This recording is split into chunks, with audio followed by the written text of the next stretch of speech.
Hay un ser que ha cautivado más que ningún otro la imaginación humana en todo el mundo. Visto con frecuencia, rara vez fotografiado, jamás capturado. Recibe el nombre de Yeti, Sasquatch o más habitualmente en Estados Unidos, Bigfoot, pie grande. Ahora un equipo de reputados científicos busca sus huellas por todo el globo, empleando las tecnologías más avanzadas y su conocimiento del reino animal. Nuestros expertos cuestionan su mera existencia, descubren nuevas y reveladoras pruebas y se preguntan si no habremos estado buscando a la criatura equivocada. Les presentamos el análisis definitivo de Bigfoot. Bigfoot, el análisis definitivo. En 2009 se registraron en América del Norte más de 250 avistamientos inexplicados de quien se creía que era Bigfoot. Y solo eran la punta del iceberg. Ahora por primera vez hemos creado un mapa global de los avistamientos de Bigfoot. Más de 10.000 en los 2 últimos siglos. A primera vista, los avistamientos parecen aleatorios. Un análisis científico más detallado revela patrones ocultos, pero inequívocos. Más del 95% de todos los avistamientos registrados se han producido en Asia o América del Norte. Y casi el 70% de ellos se dan a gran altura y en zonas de vegetación densa. También hay lugares en los que los avistamientos son más frecuentes que en ninguna otra parte. Uno de ellos es el Himalaya. Aquí, generaciones de testigos oculares han descrito al ser conocido como el abominable hombre de las nieves, el Yeti. 3.000 kilómetros al sur, los habitantes de las islas de Indonesia hablan de un hombre mono salvaje llamado Orang Pendek. En Asia Central, los avistamientos de antiguos hombres de aspecto neandertal se remontan a varios siglos atrás. Y aquí, en los bosques de América del Norte, ven a una gigantesca bestia de aspecto simiesco, el Sasquatch. Vancouver, Columbia Británica, Canadá. Esta pujante ciudad tiene una población de más de 2 millones de habitantes. Pero está rodeada de una vastísima extensión boscosa. Casi 25 millones de hectáreas de bosques antiguos, gran parte de los cuales nunca han sido explotados. Los bosques de la Columbia Británica presentan una de las mayores concentraciones de encuentros con Bigfoot del mundo, más de 400 en el último siglo. Aquí, en el verano de 2008, en los bosques que rodean el lago Chilliwack, se registraron 3 avistamientos a 15 kilómetros uno de otro. 2 de ellos la misma noche.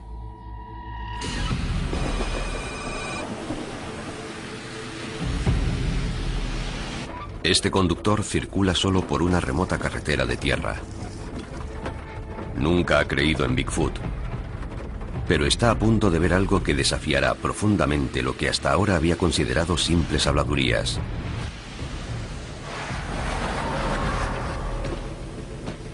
Esta es su narración de los hechos. Las luces me permiten vislumbrar algo. En un principio pienso que es un oso. Pero me doy cuenta de que no puede ser un oso.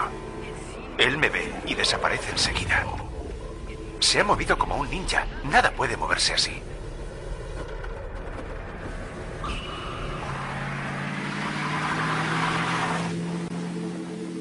Al igual que cientos de testigos oculares más, este hombre prefiere guardar el anonimato por miedo a ser ridiculizado. Pero sus palabras son reales. 3 horas y media más tarde se produce otro encuentro cuando un camionero ve a una criatura idéntica en la misma carretera. ¿Distancia entre ambos avistamientos? Poco más de 1,5 kilómetros. El periódico local se hizo eco de estos sucesos.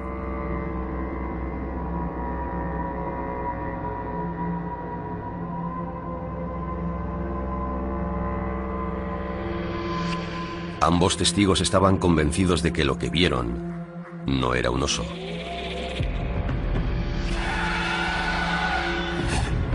A 15 kilómetros de allí, y 6 semanas más tarde, tiene lugar un tercer encuentro en los bosques que rodean Chilliwack. Este experimentado cazador acechaba ciervos en los alrededores de la carretera forestal de Ruby Creek. Lo sucedido después se le ha quedado grabado en la memoria. Sin previo aviso, una roca vuela hacia él. Giré el tronco y el rifle hacia ese lado pensando que era un oso, pero no era un oso, era una roca en pleno vuelo. Mediría unos 60 centímetros. Y cuando estaba mirando hacia el lugar del que provenía, vi un destello negro que desapareció entre la vegetación. Tardó un par de segundos en ir desde esta zona de aquí hasta más o menos allí. No se tiene noticia de la existencia de osos que arrojen piedras. Suelo encontrarme con osos con bastante frecuencia y aquello no era un oso. No quise saber exactamente lo que era. No me gusta saber que hay algo por ahí que puede atraparme y usarme de mondadientes. He pasado los 2 últimos años intentando olvidar lo que ocurrió. Estos 3 encuentros son solo un pequeño ejemplo de la rica historia de avistamientos que tiene este lugar.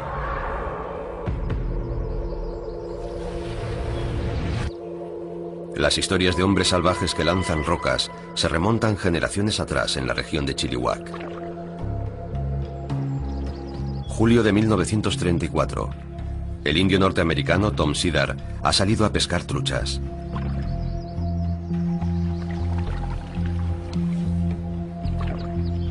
Ha vivido y cazado en esta zona remota toda su vida. Pero dice que ese día, un Sasquatch empezó a lanzarle piedras con la intención de volcar su canoa.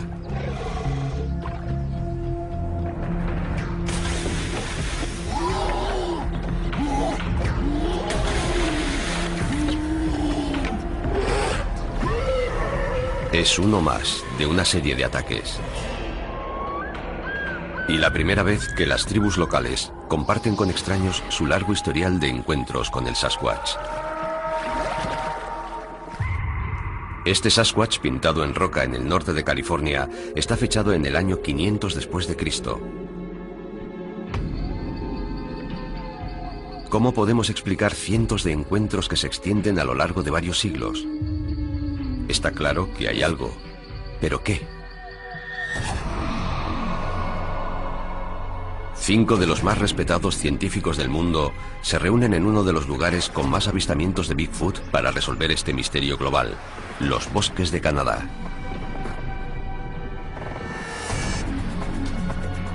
Investigadores de campo, expertos en descubrir nuevas especies de primates, en estudiar humanos antiguos, en analizar los hábitats y el comportamiento de los grandes simios, y en examinar registros fósiles y buscar homínidos no identificados.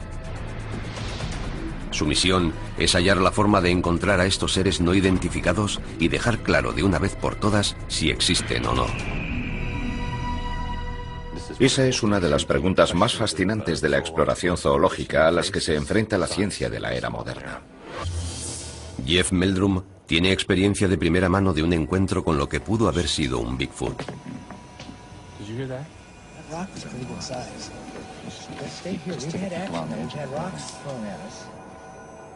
En 2007, formó parte de un equipo que fue asediado en una remota cabaña canadiense por un ser no identificado que les lanzaba piedras.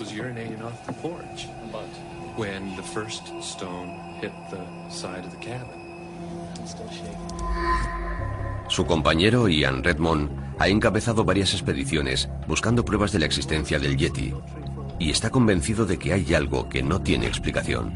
Si dejamos de lado los montajes y los casos de identificación errónea, nos quedan los datos que nos han traído aquí. El equipo parte de un principio inequívoco.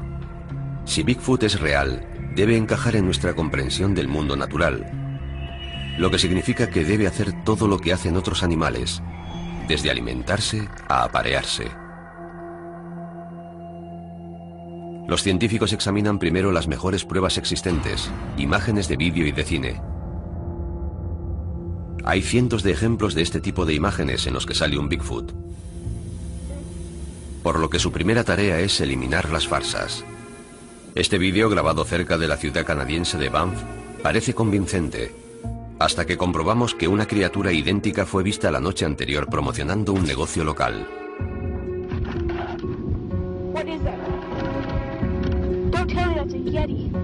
Luego están los vídeos cuyas imágenes son tan poco claras que podría tratarse de casi cualquier cosa. Una vez que eliminan los montajes más obvios y las imágenes que están tan borrosas o desenfocadas que imposibilitan cualquier identificación, queda muy poco. Lo cual no sorprende a los expertos. Los animales conocen perfectamente su hábitat. Nosotros somos intrusos en ese hábitat, así que escapar a la observación de los humanos no les resulta difícil. Este increíble vídeo, grabado en 2007, demuestra lo bien que pueden vivir los animales sin ser detectados por el hombre. Es casi la única prueba que tenemos de la existencia de una nueva especie de primate del tamaño de un hombre, los simios de Billy. Encontrados en una remota selva del Congo, África, los primatólogos necesitaron un año para localizar y grabar a estos chimpancés gigantes de 135 kilos de peso. Pero los nativos llevaban generaciones hablando de ellos. Ana Nekaris ha descubierto 6 nuevas especies de primates. Yo creo mucho en lo que dice la gente nativa. Y si ellos me dicen que hay algo, pienso que puede haberlo, aunque yo no lo haya visto. El equipo considera el descubrimiento de los simios de Billy como un indicador positivo para la existencia de Bigfoot. Si una nueva especie tan grande como esta ha conseguido vivir oculta a los ojos de la ciencia durante tanto tiempo, ¿no podrían existir otras especies de seres simiescos? El equipo sale en busca de respuestas y se adentra en el corazón de la zona con más densidad de avistamientos de Bigfoots del mundo, donde encontrarán la prueba más controvertida de la historia sobre su existencia. Un equipo de reputados científicos busca pruebas irrefutables de la existencia de Bigfoot. Su objetivo es separar los hechos de la ficción y realizar el análisis definitivo de este misterioso ser. La investigación ha identificado los bosques de la Columbia Británica como uno de sus hábitats más probables. Ahora Ian Redmond lleva la búsqueda directamente sobre el terreno. Es uno de los más destacados rastreadores de gorilas del mundo y se sirve de su ojo experto para buscar señales de una especie desconocida de simio. Redmond está en la isla de Vancouver, un lugar en el que los avistamientos de Sasquatch son tan comunes que ha llegado a ser conocida como Isla de los Simios. Lo primero que descubre es una estructura misteriosa. Una de las varias encontradas en distintas partes de la isla.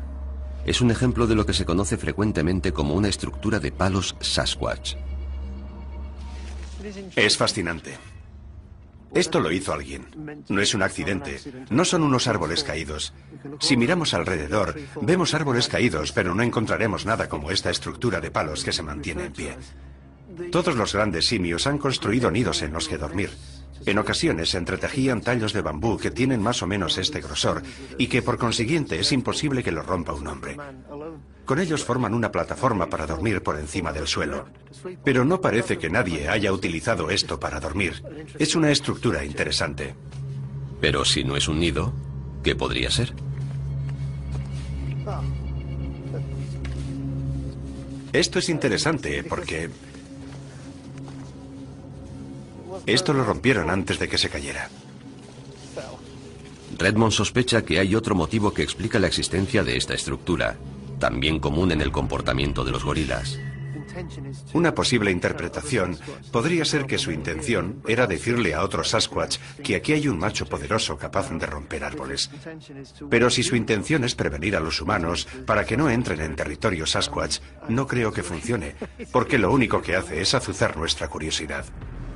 Aunque las estructuras de palos no suponen una prueba concluyente, el mapa global indica que en esta zona los avistamientos se remontan a más de un siglo. Uno de los puntos calientes de la isla de Vancouver es la zona que rodea la pequeña ciudad de Duncan, donde los avistamientos continúan hasta hoy.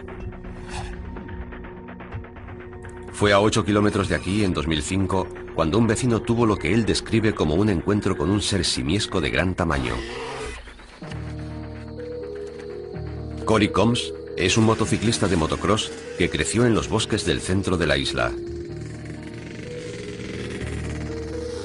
Una tarde de junio salió en su moto y se encontró cara a cara con lo que él cree que era un Sasquatch.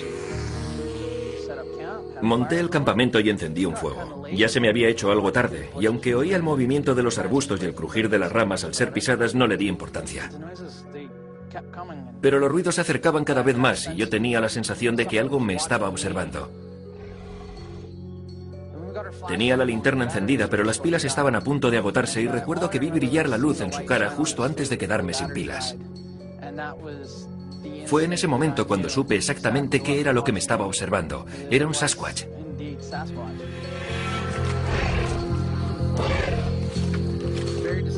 Tenía unos rasgos faciales muy característicos, con mejillas muy anchas y unas cejas muy prominentes. Tenía una cara similar a la de un simio. Se dio la vuelta, se fue y me dejó allí temblando de miedo.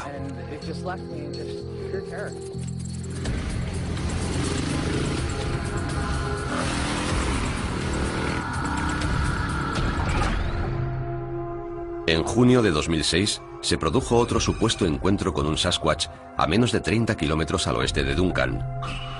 Alan Robertson estaba parado en el arcén de la carretera con su barco en un remolque cuando le atacó por sorpresa lo que él piensa que pudo haber sido un simio gigante. Paramos en el arcén para orinar. Pero entonces todo empezó a temblar dentro de la camioneta. Mi hijastro gritó: «Vamos hacia atrás, vamos hacia atrás». Y yo le dije que no era posible, porque tenía el pie en el freno y estábamos parados. Entonces sentí miedo. La cadena de seguridad estaba colgando. El barco estaba torcido en el remolque y tenía 3 grietas aquí y otras 2 aquí. Incluso hoy me pongo a temblar cuando pienso en ello. Un tercer encuentro nocturno, con lo que el testigo pensó que era un simio gigante, tuvo lugar en junio de 2009 en Monte Seeker, a 10 kilómetros de Duncan. Andrew Dewall estaba circulando con su todoterreno por una carretera forestal cuando paró en la cima de una montaña para disfrutar de la espectacular vista del atardecer. Pero cuando se dirigía hacia una zona de árboles recientemente talados, vio algo que lo llenó de asombro. Parecía la típica representación de los Sasquatch que vemos en los anuncios. Tenía la cara plana, el pelo largo le caía por los costados, los brazos le llegaban a las rodillas. Salió de detrás de ese montón, caminó un poco y llegó hasta esa parte de ahí. Yo me eché a reír porque no esperaba ver algo así caminando sobre 2 patas en el bosque. Así que salimos del coche, yo cogí unas piedras y se las tiré para apartarle de mi jeep. Y de pronto algo nos gritó desde la parte trasera de mi vehículo. Sonaba como si fueran 20 perros ladrando todos a la vez. Sentí como si hubiera recibido un golpe en la nuca. Fue entonces cuando nos asustamos y salimos pitando de aquí.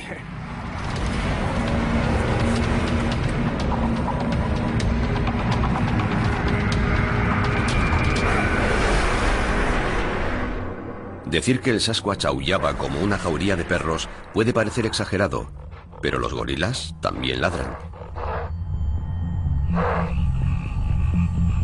Un factor importante que vincula los 3 encuentros de la isla de Vancouver es que todos ocurrieron después de la puesta del sol. Si los simios no tienen visión nocturna, ¿cómo puede estar Bigfoot activo de noche? Puede que estén capacitados para ver a la luz de la luna, porque a la luz de la luna en el bosque se ve igual que al amanecer o al anochecer. Se puede ver bastante bien. Por eso, si eres un simio inteligente, y la mayoría de los simios son muy inteligentes, puedes pensar que adaptarte a moverte en esas franjas horarias es una buena forma de evitar la competencia. Ian Redmond se une ahora a un grupo de investigadores locales de Bigfoot en una operación de búsqueda a la luz de la luna. Cindy Dawson encabeza el grupo. Su determinación en hallar la verdad tiene su origen en una experiencia personal. Iba por un camino de caza cuando vi llegar a 2 ciervos corriendo. Yo lo consideré una señal de alerta y pensé que algo lo seguía. El animal empezó a emitir un sonido. Un sonido tan fuerte que incluso podía sentirlo. Y eso que yo estaba a unos 60 metros de distancia. Fue una especie de grito, aullido y rugido, todo en uno. Esta noche, Cindy espera volver a oír al Sasquatch. Su equipo cuenta con un sistema de escucha de alta tecnología y una moderna cámara de visión nocturna con la que esperan capturar su imagen. Los informes indican que suelen mostrarse activos de noche, pero la visibilidad aquí, incluso de día, no va más allá de unos metros en cualquier dirección, así que es probable que sea el sonido lo que nos alerte de su presencia. Los investigadores locales intentan llamar la atención del Sasquatch, dando golpes en los árboles. Parece ser que el Sasquatch responde a esos golpes. Dicen que si das 2 golpes, recibes otros 2 golpes en respuesta, lo cual es una forma de comunicación. Este comportamiento inusual es conocido también en otros simios, especialmente en los chimpancés.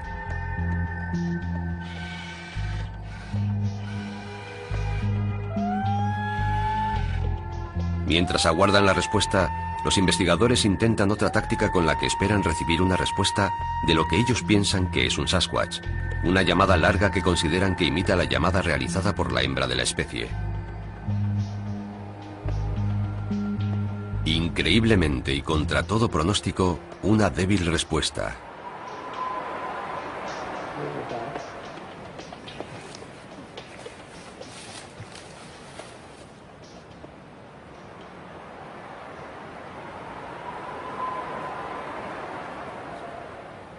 Pero los investigadores están confundidos.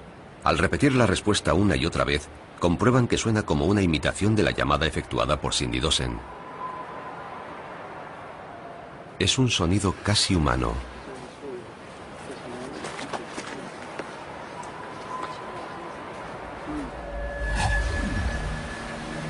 A la mañana siguiente, Ian Redmond explora el lugar en busca de posibles huellas o señales dejadas por un gran simio. ¿Qué opina del lejano sonido oído la noche anterior? Naturalmente, cuando oímos una respuesta lejana a nuestras espaldas, la reacción fue inmediata. Sentimos una emoción intensa. Pero Cindy estaba muy tranquila y no mostró ningún entusiasmo. Supongo que se mostró prudente porque parecía un sonido humano.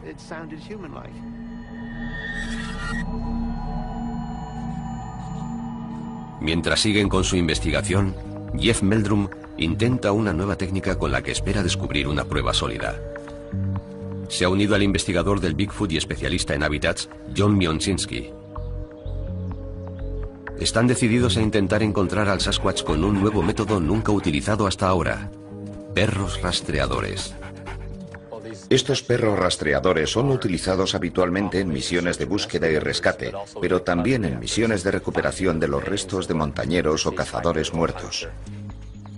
En teoría, si estos perros pueden ser adiestrados para localizar restos humanos, también deberían poder adiestrarse para encontrar los restos del Sasquatch. La parte más compleja del adiestramiento es encontrar algo que pueda proporcionarles a los perros el olor del Sasquatch. Obtuvimos nuestra primera muestra hace 20 años en una cordillera montañosa del estado de Washington. La otra muestra es mucho más reciente, tiene unos 2 meses, procede de las montañas rocosas y también está relacionada con unas huellas. Las posibilidades son remotas, porque los expertos no están seguros de que las muestras sean genuinas, ni de que conserven el olor suficiente para adiestrar a los perros en su búsqueda. Los 2 perros olfatean por turnos e intentan captar el olor de alguna de las muestras. El primer perro no detecta nada.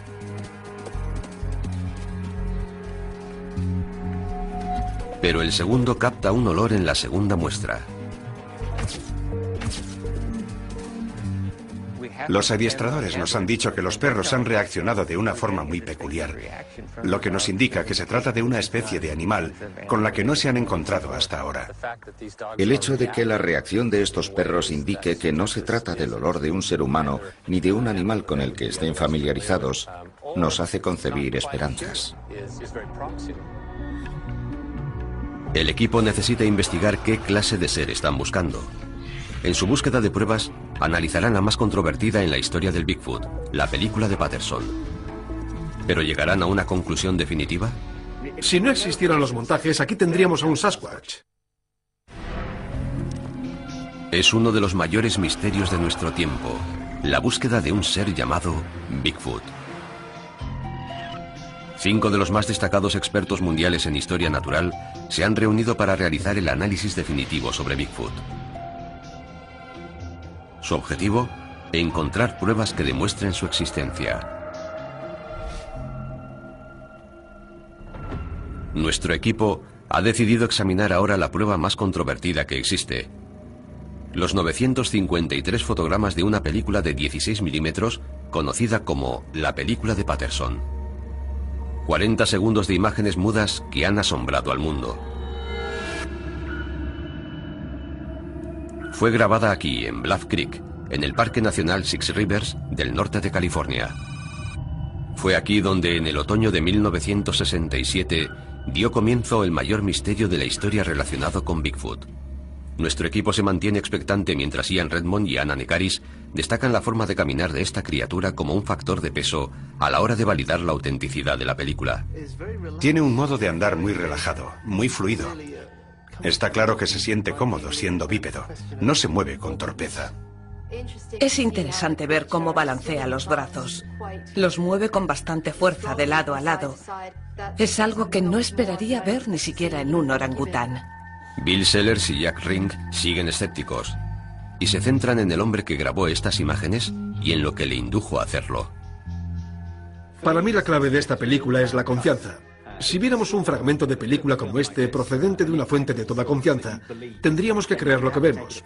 Y lo que vemos es una criatura peluda que cruza por la pantalla.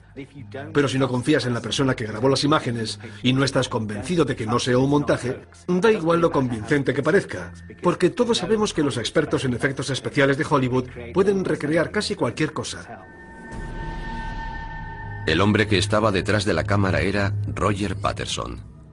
Son muchos quienes cuestionan sus motivos, incluido el periodista Mike McLeod. Roger Patterson fue un tipo interesante. Nunca tuvo un trabajo de verdad, ni quiso tenerlo. Era inventor y, por lo que sabemos, un verdadero artista con las manos. Y siempre pensó que conseguiría dar el golpe con uno de sus inventos.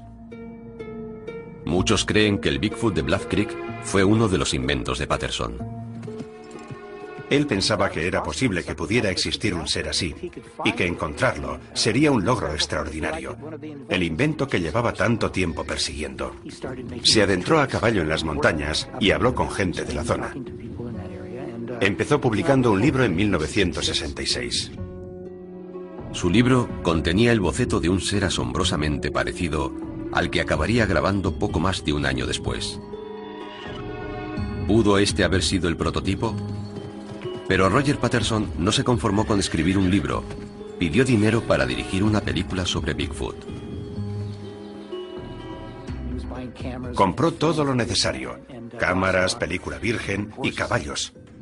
Patterson dijo que filmó a una hembra Sasquatch totalmente por casualidad mientras se preparaba para grabar su película.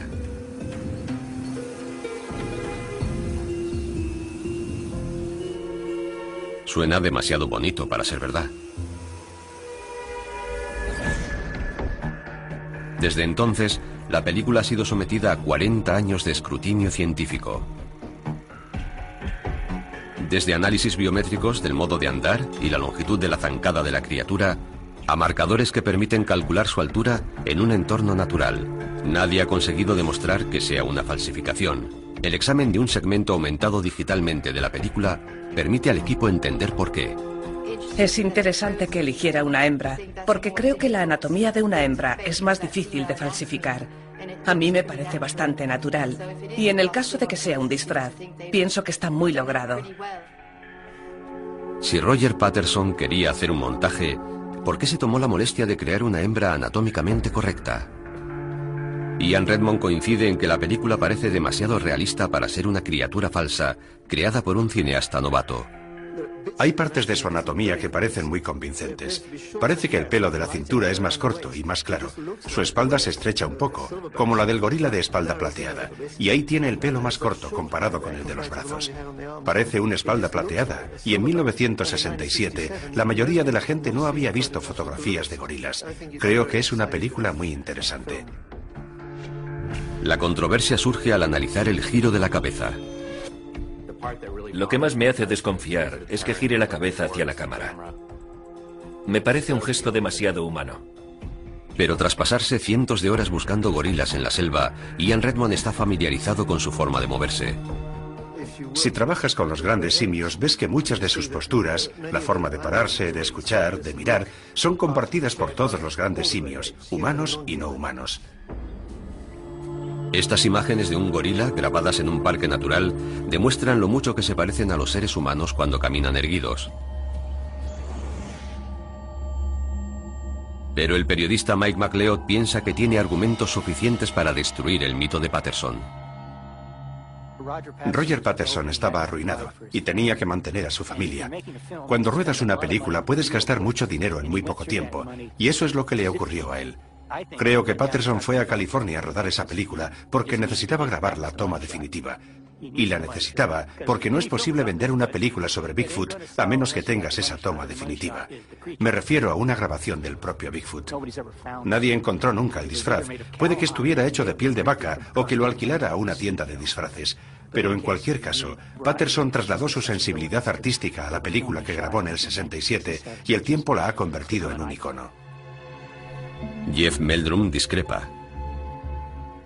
Desde luego, si hay algo que no es un hombre con un disfraz de pieles. En aquellos años no había spandex, no había velcro. Lo único que estaba al alcance de un aficionado que supuestamente intentara engañar a la gente eran disfraces de pieles baratos. Si es un montaje, debemos considerarlo uno de los logros más sofisticados de su tiempo.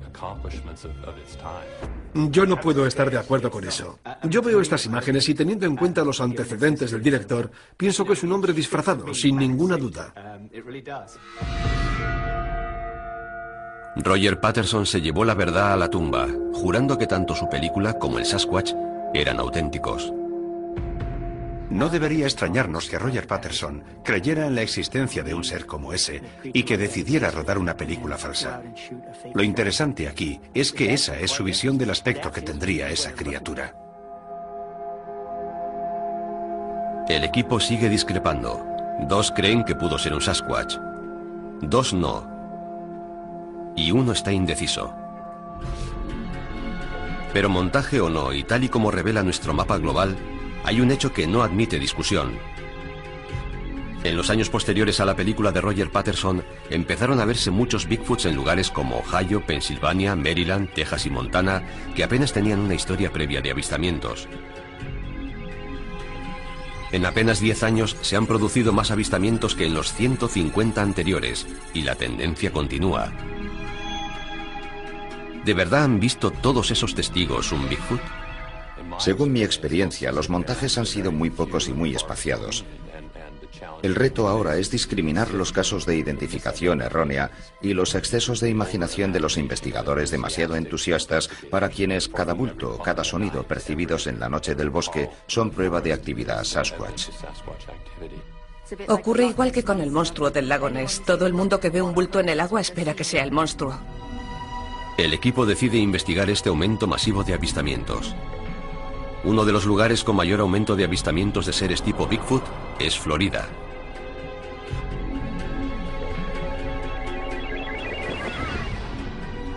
Sus habitantes aseguran haberse topado con una clase de Bigfoot que ellos llaman el mono mofeta debido a su mal olor.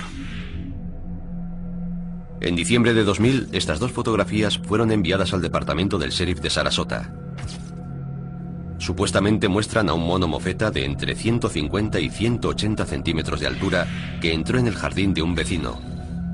¿Es este ser real, un montaje o un caso de identificación errónea? El pantano tropical de Florida es un hábitat ideal para un simio, pero los científicos dudan mucho de que se trate de un Bigfoot.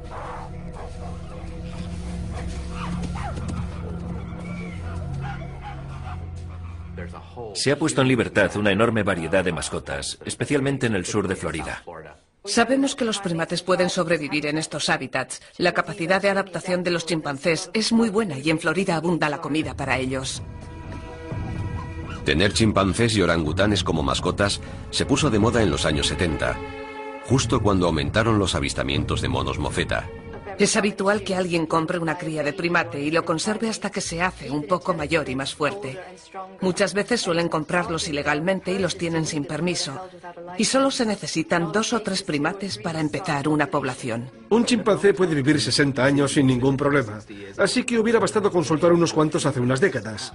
Entonces se hubiera producido un avistamiento y eso hubiera mantenido vivo el rumor de la existencia de un mono mofeta durante mucho tiempo.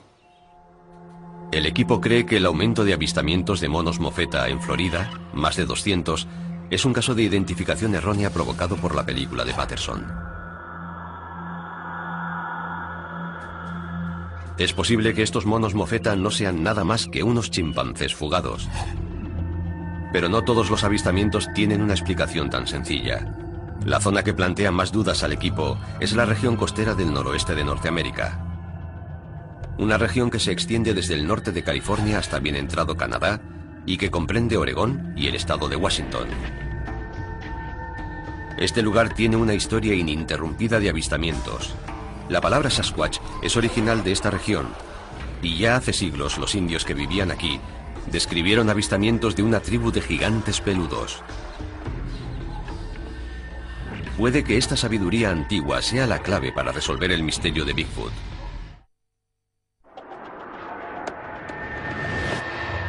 Un equipo de científicos busca la prueba definitiva de la existencia de Bigfoot. Está comprobado que la famosa película de Roger Patterson de 1967 provocó un gran aumento del número de avistamientos. Pero no todos los avistamientos tienen el mismo valor. El mapa global del equipo muestra que en la zona costera del noroeste de América del Norte se produjeron cientos de avistamientos mucho antes de que se conociera la película de Patterson, lo que los hace potencialmente más fiables que los producidos en otros lugares en años posteriores. Una zona clave son los alrededores de la ciudad de Chilliwack, en la Columbia Británica. Aquí se produjo un gran número de avistamientos en los años 30 y 40 del siglo pasado.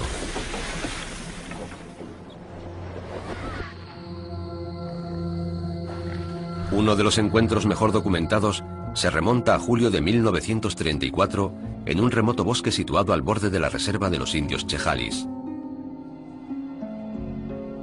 Miliso y una amiga están en casa.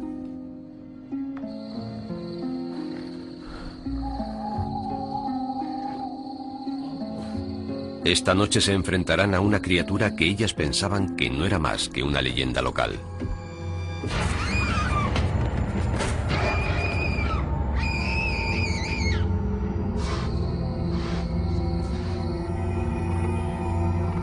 Las dos mujeres afirmaron ver una mano gigantesca y peluda en su ventana.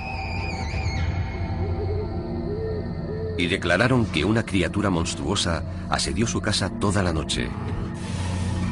Es un relato sin fisuras de unos testigos dignos de toda confianza. Y no es el único.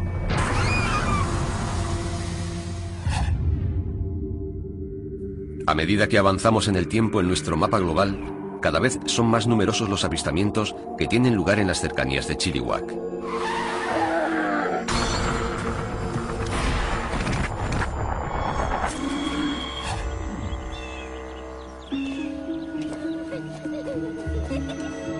Septiembre de 1941.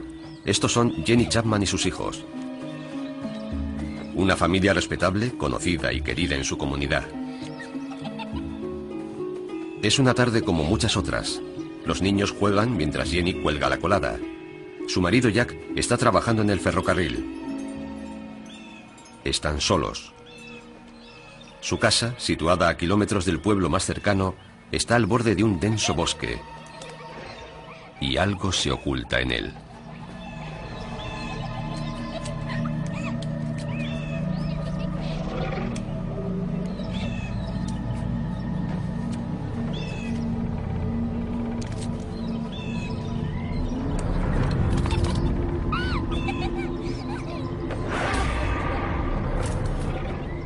Venid aquí, niños. Jenny sabe que no es un oso. Y está claro que no es humano.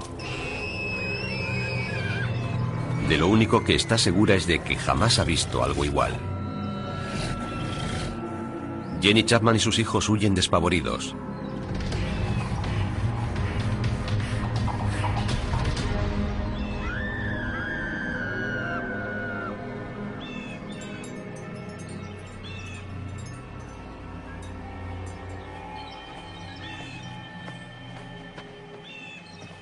Jack Chapman llega a su casa al atardecer.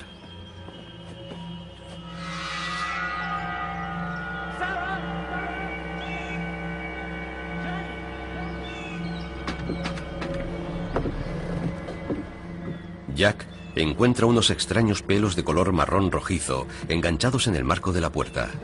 La casa está revuelta.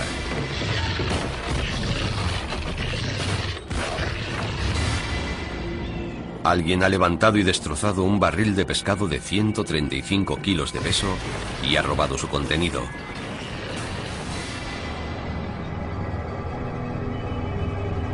Al ver que su mujer y sus hijos han desaparecido, Jack se adentra en el bosque en su busca.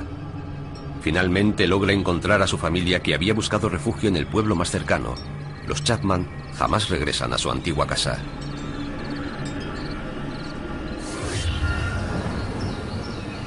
En caso de que existiera esta criatura, el equipo coincide en que esta región del noroeste de América del Norte podría ser uno de los pocos lugares del mundo con bosques y recursos suficientes para mantener a un gran simio omnívoro del tamaño de Bigfoot. Pero hay una serie de preguntas cruciales que es preciso responder. Una de las cosas que habría que dilucidar es qué comen, especialmente durante el invierno, cuando la comida escasea. Lo que hace durante el invierno un animal que podríamos considerar parecido a Bigfoot, como es el oso, es hibernar. Pero los grandes primates no pueden hibernar, lo que significa que necesitan comida. Sí, es cierto. Pero una cosa que debemos tener en cuenta es que durante el invierno la costa boscosa de la Columbia Británica tiene muy poca acumulación de nieve. Y hay miles de kilómetros de costa junto a ese corredor interior que llega al suroeste de Alaska, que constituyen un hábitat muy rico con comida abundante durante todo el año. Sí, moluscos y crustáceos. Exacto, moluscos, algas y todos los invertebrados que quedan en los pozos que deja la marea. El ataque sufrido por la casa de los Chapman sugiere que al Sasquatch le gusta el pescado. De ser así, no sería el único primate que come pescado. Varias especies de monos comen los moluscos que encuentran en aguas poco profundas. Pero con frecuencia los Sasquatch son vistos tierra adentro, a alturas mucho mayores. Sobrevivir aquí exigiría que el Sasquatch estuviera preparado para digerir alimentos de difícil digestión, como juncias, hojas e incluso corteza, lo cual requeriría tener un estómago especialmente adaptado.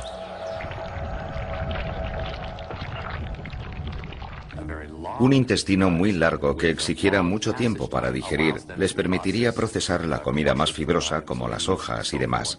Es algo que no pueden hacer muchos otros animales del oeste de Estados Unidos, pero que tampoco constituye una hipótesis descabellada. Pero ¿coinciden los avistamientos de Sasquatch en la región costera del noroeste de América del Norte con las zonas en las que habría más comida para un gran simio omnívoro? El equipo usa el mapa global para comparar los avistamientos con los mejores hábitats posibles, y coinciden casi a la perfección. La abundancia o escasez de vegetación depende en gran medida de factores como la altitud, las precipitaciones y la temperatura. Donde más llueve es donde más vegetación suele haber, y los avistamientos suelen darse en los bosques húmedos del noroeste. Todo el equipo coincide en que un simio omnívoro gigante podría sobrevivir en la zona costera del noroeste de América del Norte. Pero eso nos plantea un gran interrogante. ¿Cómo llegó un simio gigante a Norteamérica? En busca de respuestas, nuestro equipo dirige sus ojos a Asia, donde se han producido avistamientos de otra famosa criatura desconocida, el Yeti. Un equipo de científicos ha estado explorando la zona costera del noroeste de América del Norte en busca de pruebas de la existencia de Bigfoot, y han descubierto que este es un hábitat ideal para un gran simio omnívoro. Ahora investigan la posible existencia de un ser similar en Asia. Buscan una posible relación entre ellos y una respuesta a la pregunta de cómo llegó Bigfoot a Norteamérica. Su investigación comienza en el poderoso Himalaya, la cordillera montañosa más alta del mundo. El hogar de un ser que sus habitantes temen y conocen como el Yeti. Nuestros expertos han observado en su mapa global un agrupamiento de avistamientos a alturas superiores a los 2.700 metros sobre el nivel del mar, con precipitaciones de nieve y lluvia anuales de más de 1.000 litros por metro cuadrado. La prueba más importante de la existencia del Yeti son sus huellas. En 1951, el escalador Eric Shipton estaba a una altura de 6.000 metros durante una expedición al Everest, cuando de forma totalmente inesperada se encontró con las huellas de lo que parecía ser un simio gigante. Al no haber ningún otro ser humano ni siquiera remotamente cerca, se mostró convencido de su autenticidad. Jeff Meldrum tiene un vaciado de las huellas originales encontradas por Shipton y está convencido de que pertenecen a una criatura real. Su característica más distintiva es que el dedo gordo diverge del resto de los dedos. Parece más bien un apéndice similar al pulgar. La huella de Shipton resulta aún más misteriosa por el hecho de que el segundo dedo es bastante grande. Esto podría ser una característica natural o podría tratarse de una patología, pero no podemos saberlo porque únicamente se ha documentado una sola huella. Parece muy improbable que alguien pudiera añadirle una lesión a una huella falsa. Y aún más inverosímil que alguien pudiera falsificar unas huellas en la nieve a 6.000 metros de altura en el Himalaya. El problema es que este no parece el hábitat más adecuado para un simio gigante. Los primates son básicamente animales tropicales, y las regiones frías, supuestamente habitadas por el yeti, difieren mucho de las zonas en las que viviría un primate moderno.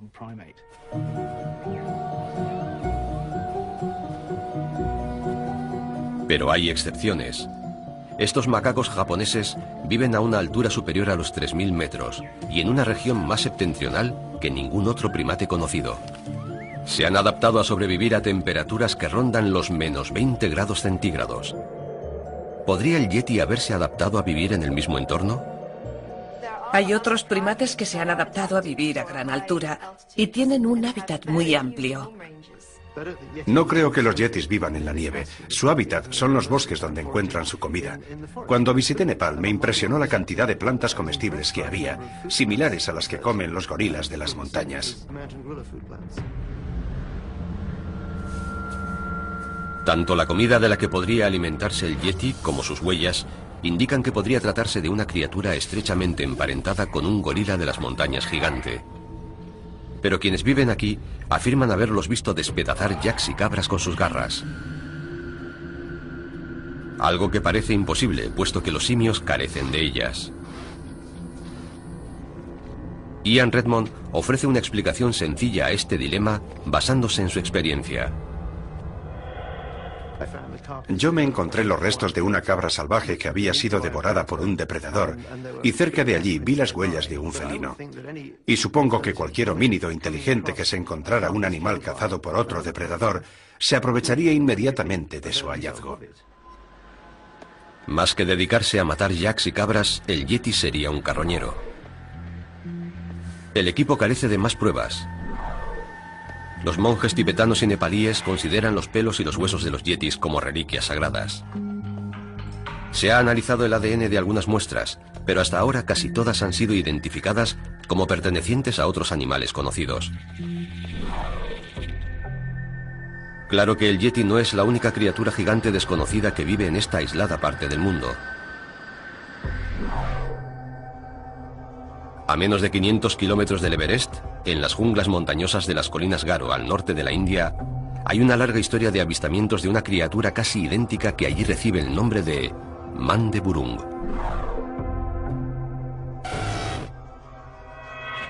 La gente de allí se los encuentra constantemente. Los han visto en los bosques y dicen que en general son bastante mansos y no atacan al hombre, aunque siguen teniéndoles miedo. La descripción del Mandeburung guarda tantas similitudes con la del yeti que Ian Redmond piensa que pertenecen a una misma especie que se ha adaptado a distintos entornos.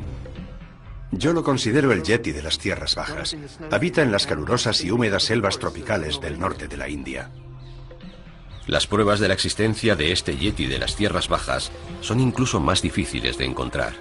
Hay que tener mucha suerte para obtener alguna prueba, porque cuando alguien va a investigar el hallazgo de un cuerpo, se encuentra con que los pobladores de la zona se lo han llevado todo. Para ellos, la pieza más pequeña de ese ser constituye una especie de reliquia. Nunca ves un cuerpo entero, encuentras un cuero cabelludo o el hueso de un dedo. De hecho, un guarda forestal encontró el hueso de un dedo y se lo entregó a sus superiores para que lo sometieran a la prueba del ADN. Pero estos pensaron que la gente se burlaría de su departamento si lo analizaban y el hueso desapareció. Este miedo al ridículo, que sin duda existe, es lo que hace que quien encuentra alguna posible prueba de esta criatura no comunique su hallazgo por miedo a ser objeto de burla. A 1600 kilómetros al este, en China, nos encontramos con la que podría ser una tercera variedad del Yeti, una criatura que los chinos llaman el Yeren. En los bosques montañosos de China central hay un agrupamiento de 200 avistamientos. Pero estos han sido recogidos solo en las últimas décadas. La leyenda de los encuentros con el Yeren o el hombre salvaje se remontan al año 200 a.C. Yeren, Yeti y Mandeburung, tres criaturas casi idénticas del tipo Bigfoot, las tres vistas a unos cientos de kilómetros unas de otras. La teoría es que las tres podrían estar relacionadas y compartir el mismo antepasado, un simio gigante que vivió en Asia en el pasado. Curiosamente, a apenas unos cientos de kilómetros al sur de estos tres agrupamientos de avistamientos, se han encontrado pruebas fósiles de un simio prehistórico gigante. Recibe el nombre de Gigantopithecus y durante siglos sus dientes se utilizaron como ingredientes en la medicina china. El Gigantopithecus fue descubierto gracias a los molares que se vendían en las tiendas de medicina tradicional china, como si fueran dientes de dragón. Y creo que posteriormente se encontró un trozo de mandíbula. Si unes todo eso, llegas a la conclusión de que podría tratarse de un gran simio similar al gorila. Jack Rink, uno de nuestros expertos, especialista en datación de fósiles, ha utilizado muestras de huesos como estos para descubrir cuándo vivió el Gigantopithecus. Por lo que sabemos, la última vez que vivió el Gigantopithecus fue hace unos 300.000 años en el sureste de China. Esa es la última ubicación geográfica y temporal del Gigantopithecus en base a los registros fósiles encontrados. Esto significa que el Gigantopithecus estaba aún vivo en tiempos de nuestros ancestros de la Edad de Piedra. Es casi imposible que el hombre y el Gigantopithecus no se encontraran. Por lo que estoy firmemente convencido de que tuvo que producirse algún tipo de interacción entre estos dos primates. La mayor parte del equipo cree que en caso de existir, el Yeti y otros simios gigantes de Asia serían descendientes del Gigantopithecus. ¿Pero lo sería también el Sasquatch? Hoy, Asia y América del Norte están separadas por el Océano Pacífico. Pero en muchas ocasiones durante el último millón de años se formó un puente de tierra temporal entre Siberia y Alaska debido a cambios en los niveles del mar. Es posible que un simio gigante emigrara por esta precaria meseta de tierra hasta América del Norte. Pero hay otra criatura que pudo haber emprendido este viaje. Ahora nuestro equipo investiga una serie de pruebas que indicarían que el Sasquatch podría no ser un simio gigante, sino pertenecer a una especie mucho más cercana al hombre.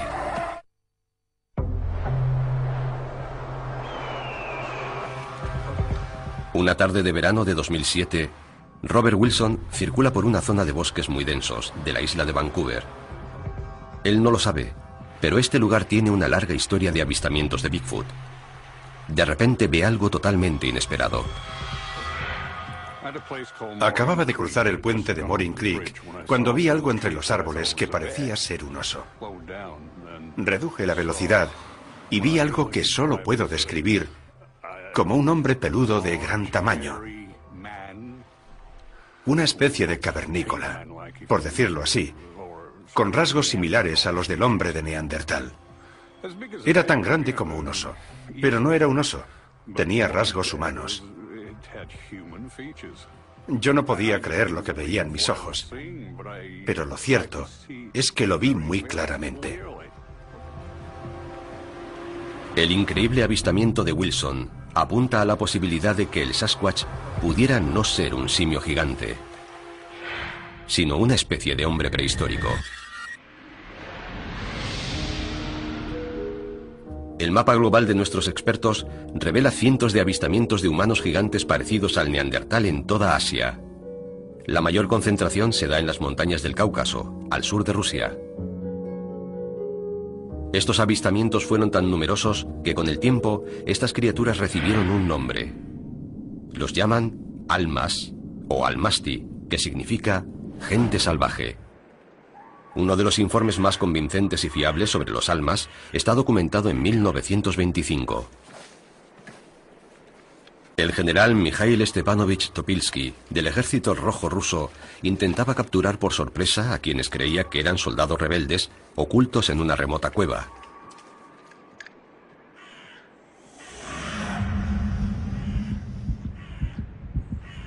Los rusos oían que algo se movía dentro de la cueva.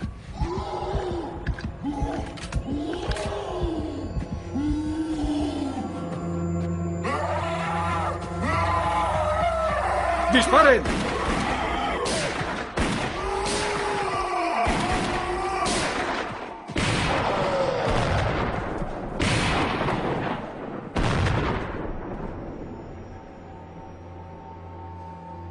Horrorizados, el general y sus hombres descubrieron que habían abatido a tiros no a un enemigo moderno, sino a una especie de humano prehistórico. La criatura muerta yace con los ojos abiertos y los dientes al descubierto. En general, su pelo es muy grueso, sin subpelo. Las rodillas están totalmente desprovistas de pelo y presentan callosidades. El color del rostro es oscuro, la nariz chata y con el puente hundido.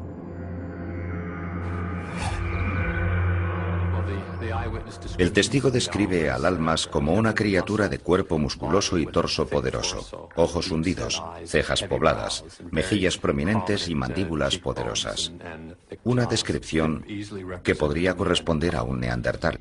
Pero los neandertales eran solo una especie de lo que ahora sabemos que constituía una amplia variedad de diferentes tipos de humanos antiguos. Hemos descubierto que la evolución humana no se desarrolla en forma de árbol evolutivo, sino más bien en forma de arbusto evolutivo, del que surgen muchísimas pequeñas ramas, lo que significa que hay muchos primos del hombre que no llegaron a ninguna parte. Las pruebas de la existencia de otras criaturas parecidas al ser humano han aumentado de manera espectacular. De hecho, se han encontrado pruebas fósiles de un pariente del hombre en la isla de Flores, en el sureste de Asia, y parece que esta especie estaba viva hasta hace poco. A diferencia del almasti, son muy pequeños. Pero es también una especie separada del hombre actual. Los científicos lo llamaron Homo floresiensis. El Homo floresiensis, el hobbit, siempre ha sido descrito como un ejemplo de enanismo insular. Es el proceso evolutivo que sufren los animales que viven en una isla. Al carecer de los competidores que tendrían normalmente, no tienen necesidad de crecer más, nadie se los va a comer, y se quedan pequeños para adaptarse a la limitación de recursos. Los fósiles de este hobbit real están datados en 10.000 años. Pero los habitantes de la vecina Sumatra llevan mucho tiempo hablando de un legendario hombrecillo de los bosques, que ellos llaman Orang Pendek.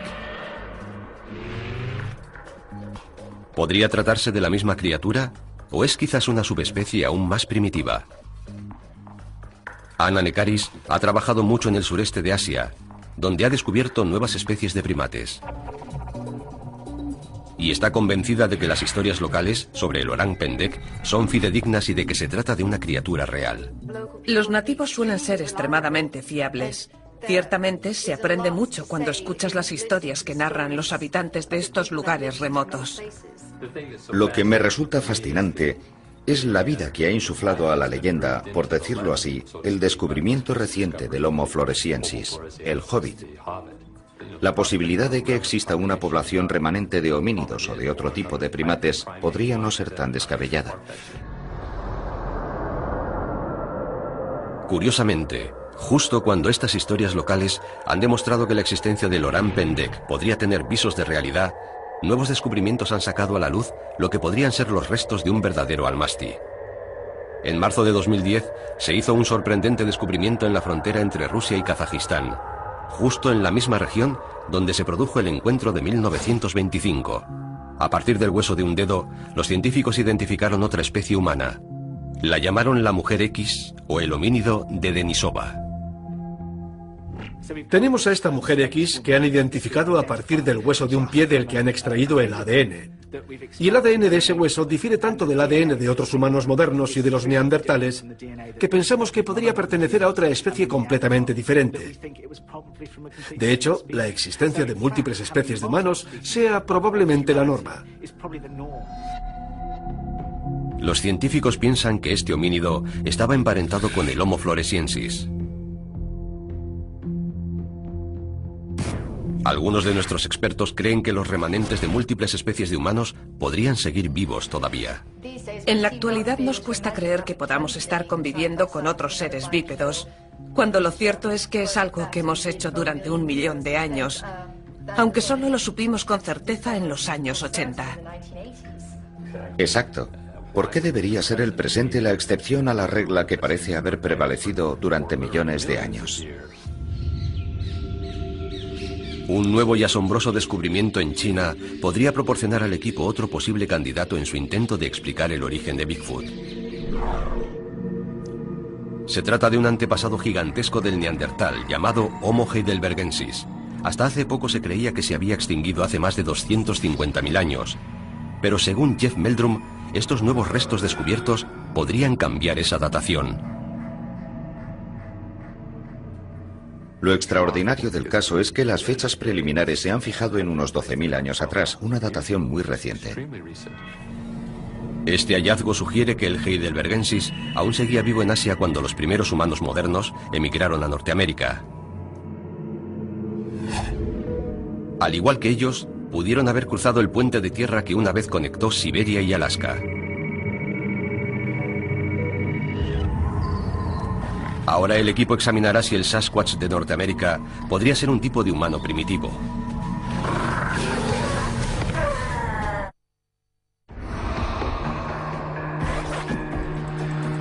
En su búsqueda de pruebas definitivas de Bigfoot, un equipo de científicos está examinando la posibilidad de que pudiera ser un tipo de humano primitivo. Han estado investigando a un potencial sospechoso llamado Homo heidelbergensis, un ancestro gigantesco de los neandertales que podría haber llegado a Norteamérica desde Asia. Ahora se disponen a analizar uno de los primeros registros escritos de un encuentro con Bigfoot. ¿Podría ser la misma criatura?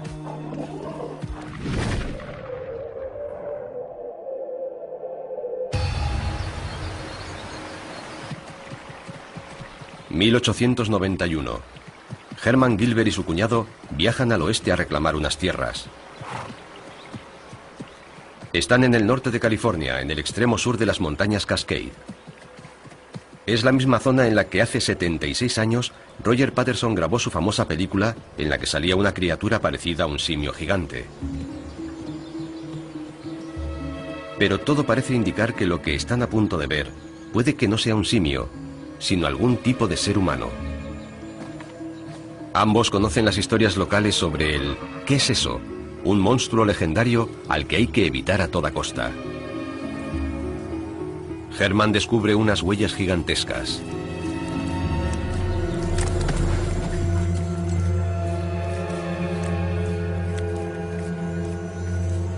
El lugar está sembrado de huesos y vísceras, y el hedor es nauseabundo.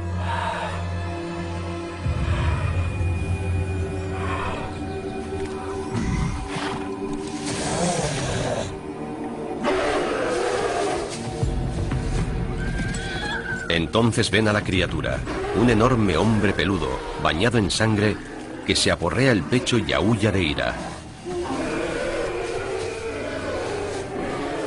Como tantos otros que lo han visto antes, Gilbert y su cuñado optan por salir corriendo. No hay duda de que esta temprana historia de un Sasquatch describe a un hombre con aspecto de neandertal.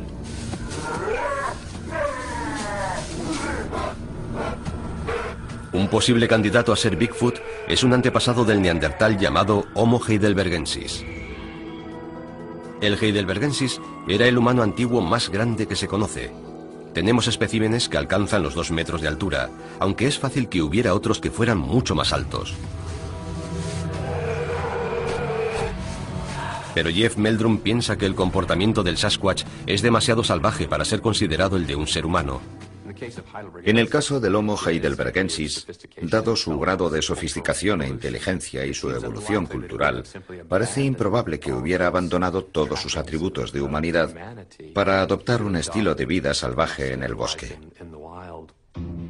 Pero otros expertos discrepan y sostienen que el motivo por el que no podemos encontrar a estos seres es porque son humanos primitivos que mantienen algunas de sus características humanas.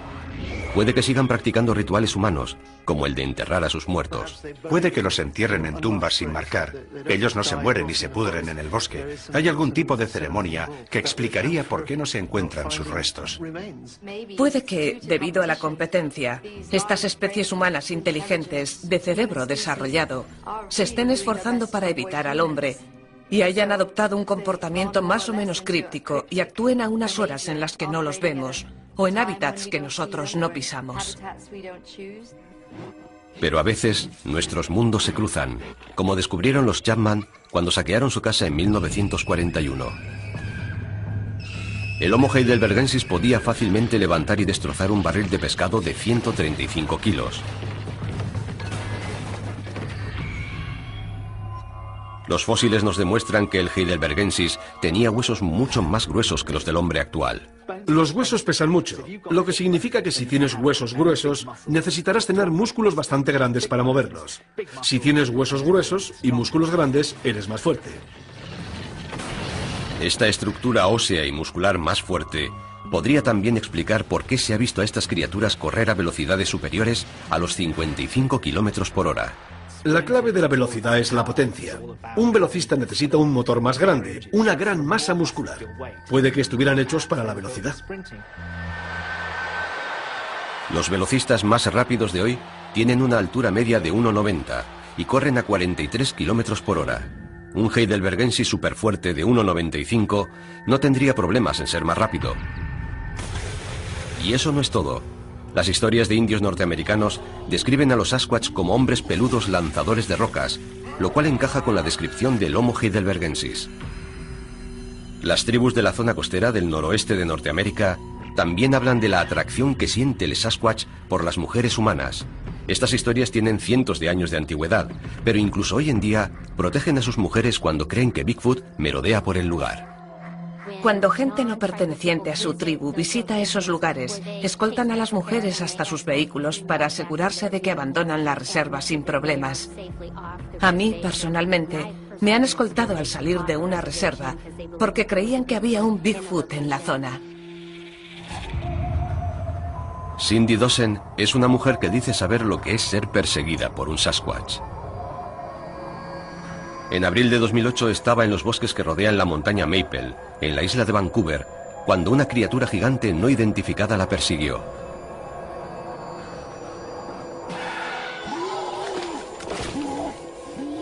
Estaba en el bosque, rompía ramas y golpeaba árboles, a unos 2 pasos por detrás de mí. Cindy huyó despavorida.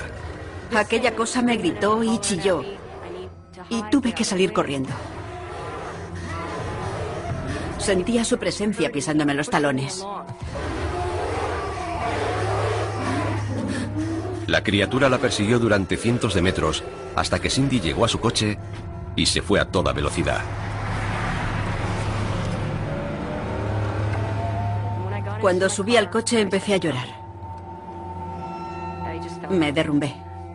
Pasé 3 semanas sin volver al bosque. No podía volver, me resultaba imposible.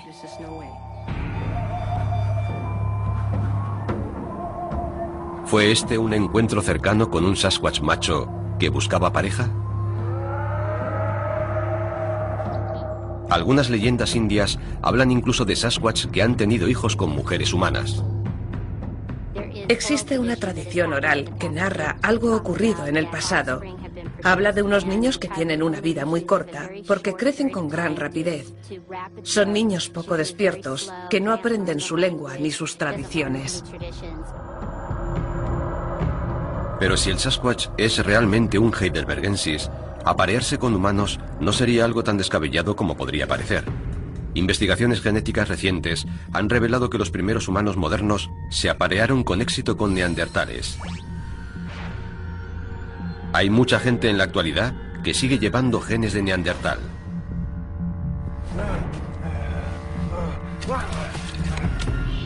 Nuestro equipo ha analizado una serie de pruebas que apoyan la idea de que el Sasquatch podría ser un humano primitivo. Altura, fuerza, velocidad e incluso atracción sexual. Todos estos factores cobrarían sentido si el Sasquatch fuera algún tipo de heidelbergensis de gran tamaño. Pero el profesor Jack Rink está a punto de plantear una teoría radicalmente nueva, jamás expuesta hasta ahora, que sugiere que Bigfoot no es una especie antigua, sino un ser humano moderno que se ha transformado en una criatura salvaje.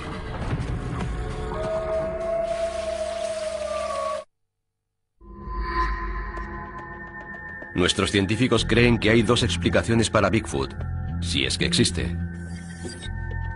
La primera es que se trata de un simio gigante, descendiente de una criatura prehistórica llamada Gigantopithecus.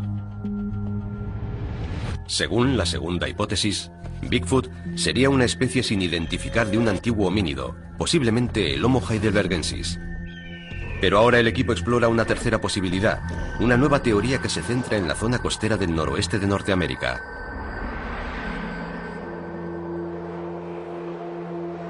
Los Sasquatch que se han visto aquí podrían no ser simios gigantes ni hombres prehistóricos, sino seres humanos modernos. Las investigaciones realizadas con los indios norteamericanos Squamish han permitido a Jack Rink descubrir el secreto de los rituales de entrenamiento a los que deben someterse los chamanes de la tribu.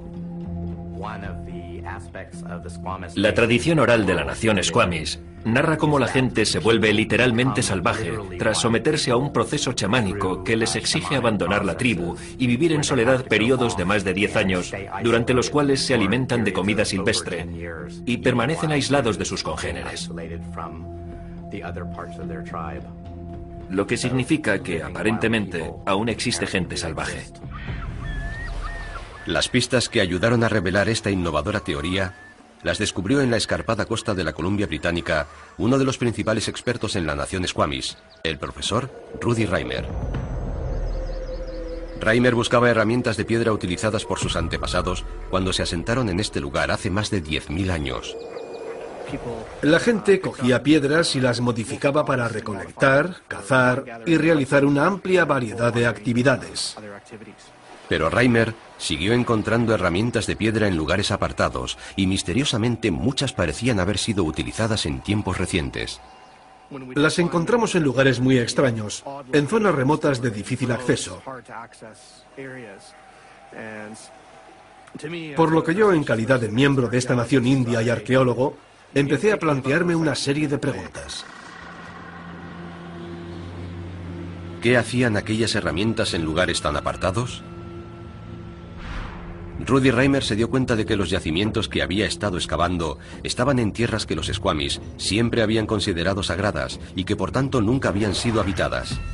Estos lugares remotos estaban reservados para quienes las tradiciones llamaban la gente salvaje, los Smiley. Cuando me adentraba en determinadas partes de nuestro territorio, los ancianos me decían: ¿para qué vas ahí? Ahí es donde vive la gente salvaje. Pero Reimer comprobó que ni siquiera los ancianos conocían todos los secretos de la tribu. Durante milenios, los chamanes Squamish, los sacerdotes de la tribu, se habían sometido a un rito de iniciación únicamente conocido por ellos. Desaparecían en bosques remotos para aprender los secretos de la naturaleza. ¿Podría existir una conexión entre los chamanes y los Smiley? El hallazgo de herramientas de piedra en esos lugares remotos parecía demostrarlo. Cuando vivían allí era muy habitual para esas personas utilizar herramientas de piedra. Y por eso hemos encontrado restos de esas herramientas en lugares muy remotos. Lugares a los que iban para someterse a esa especie de entrenamiento espiritual y físico. Pero ¿cómo puede confundirse un chamán con un Sasquatch? Los jóvenes que se sometían al entrenamiento chamánico debían vivir totalmente aislados del resto del mundo. Tenían prohibido entrar en contacto con la gente. Vivían aislados, incluso de su propia tribu. Su entrenamiento podía durar años, un proceso que gradualmente les transformaba en hombres salvajes, totalmente irreconocibles. Después de algunos años, Tenían un aspecto muy distinto a quienes se habían quedado en la tribu. Llevaban mucho tiempo solos y habían interactuado con plantas y animales. Físicamente estaban muy fuertes y llevaban el pelo largo y descuidado. Pero también tenían un comportamiento distinto y podían ser confundidos con lo que nosotros llamamos un simio o con una criatura extraña que habitara en el bosque. Algunas tradiciones hablan incluso de que estos jóvenes salvajes se cubrían el cuerpo con musgo y líquenes para abrigarse. Naturalmente, si alguien lleva una capa de líquen negro, parecerá que está cubierto de pelo. Pero lo que debemos preguntarnos es si hacen eso porque querer parecerse a un Sasquatch forma parte de su ritual. Es fácil ver cómo nació la leyenda de los hombres peludos salvajes. Mi perspectiva ofrece una explicación cultural para lo que llamamos Sasquatch, o para lo que en la nación Squamish llamamos Smiley, la gente salvaje.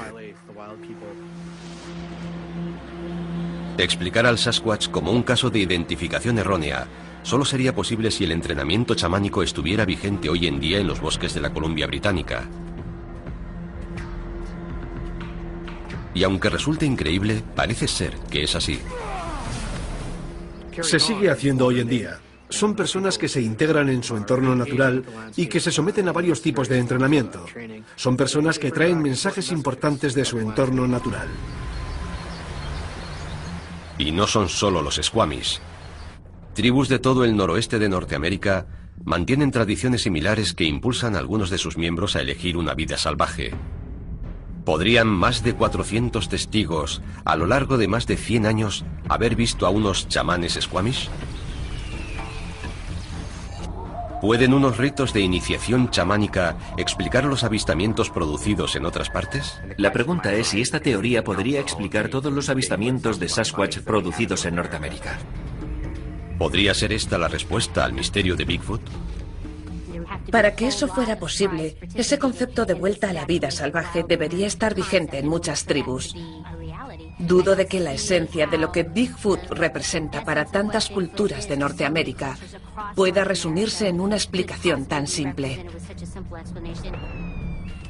Ha llegado la hora de que nuestro equipo evalúe las pruebas y revele sus hallazgos. El equipo que investiga el misterio mundial de Bigfoot se dispone a presentar sus conclusiones. Han reducido su abanico de posibilidades a 3 sospechosos potenciales que podrían ser Bigfoot, si es que existe. Empiezan analizando al tercer y último sospechoso, los chamanes indios que viven aislados en los bosques de Norteamérica. ¿Podría esta ser una respuesta para todos los avistamientos de Bigfoot y Sasquatch en Norteamérica? Y tampoco explicaría las huellas de 40 centímetros encontradas. Ian ha encontrado un punto débil en la teoría de los chamanes. Esta criatura se llama Bigfoot, pie grande por algo. Ningún ser humano podría dejar huellas como estas. El estudio de las enormes huellas dejadas supuestamente por los Sasquatch es la especialidad de Jed Meldrum. Tras analizar cientos de ellas, ha descubierto que la distribución de tamaños sigue un patrón idéntico a la de una especie animal real. Es exactamente el tipo de información que esperaríamos obtener si estuviéramos estudiando a una población humana. Pero la existencia de montajes hace incierta cualquier conclusión definitiva extraída únicamente de las huellas. Lo que necesitamos es un espécimen vivo, o en su defecto, la mejor alternativa posible, sus huesos. Si tuviéramos un cráneo, no necesitaríamos más, porque posees toda la información que podrías desear. Incluso cuentas con dientes, que son importantes porque difieren mucho entre las distintas especies de mamíferos. Tampoco contamos con pruebas fósiles, algo que no sorprende a algunos de los expertos. Prácticamente no sabemos nada de la historia fósil de los gorilas porque viven en los bosques, y en los bosques los fósiles no se forman bien. Hay una lucha por los nutrientes. En cuanto muere un animal, sus restos se descomponen y todos los nutrientes vuelven a los árboles o a otros animales, por lo que no quedan fósiles. Pero si el Sasquatch es un simio gigante, hay otra prueba que los científicos deberían poder encontrar.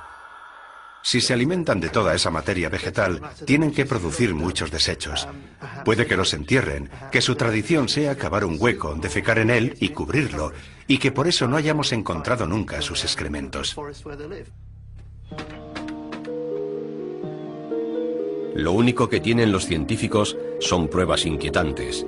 Muestras de pelo que no pertenecen a ninguna especie conocida, llamadas grabadas en la noche y la más importante de todas, miles de informes de testigos oculares en todo el mundo. El equipo utiliza el mapa global para ampliar la búsqueda de Bigfoot en nuevas y sorprendentes direcciones.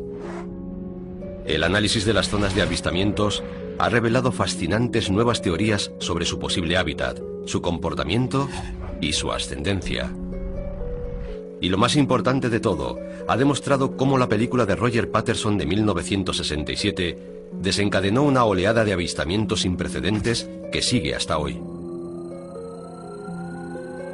Pero al examinar de cerca cómo cambian los patrones de datos antes y después de la película de Patterson, el equipo ha vuelto sobre sus pasos y eliminado muchas de las distorsiones causadas por la película. Esto les ha ayudado a descartar montajes o casos de identificación errónea, como el del mono mofeta de Florida. El equipo cree que lo más probable es que sean chimpancés u otra especie de simio huidos. En otra parte del mundo, en los bosques de Sumatra, el equipo descubrió justo lo contrario. Una historia de avistamientos que no pueden ser explicados como casos de identificación errónea. Nadie sabe aún lo que es el Orang Pendek, de 90 centímetros de altura. Pero la mayor parte del equipo piensa que es un caso auténtico de criatura desconocida. Creo que de todas ellas es la que tiene mayores posibilidades de ser descubierta. En otras partes de Asia, y tras analizar los avistamientos del Yeti, el Yeren y el Man de Burung, el equipo ha descubierto que todos se produjeron en un radio de unos cientos de kilómetros unos de otros. El descubrimiento de fósiles de un simio gigante llamado Gigantopithecus, encontrados en la misma parte de Asia, apunta a que este podría ser su antepasado común. Pero también han examinado sorprendentes pruebas fósiles de otro potencial sospechoso de ser Bigfoot, una criatura similar al neandertal, el almasti.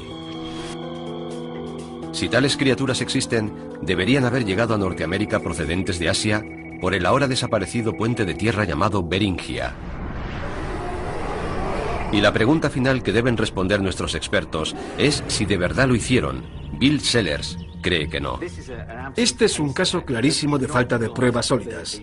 No hemos encontrado ningún cráneo ni ningún hueso, y debemos admitir que deberíamos haberlos encontrado. Pero Jeff Meldrum se muestra optimista. Como en el caso de la recientemente descubierta Mujer X, un solo hueso podría cambiar radicalmente nuestra percepción de Bigfoot. Un solo diente podría marcar la diferencia. De pronto, la comunidad científica internacional mostraría mucho más interés por el enigma del Sasquatch. Jack Rink sigue abierto a la posibilidad de que existan en el mundo simios gigantes y desconocidos. No estoy completamente convencido de que se trate de un fenómeno de identificación errónea. Creo que hay pruebas suficientes que indican que podría haber algunos primates desconocidos. Anna e Ian creen que los avistamientos son lo bastante numerosos como para justificar una investigación más exhaustiva. No entiendo por qué no hay gente investigando sobre el terreno y viviendo en zonas remotas con el equipo adecuado para grabar sonidos y capturar imágenes de estas criaturas con cámaras trampa.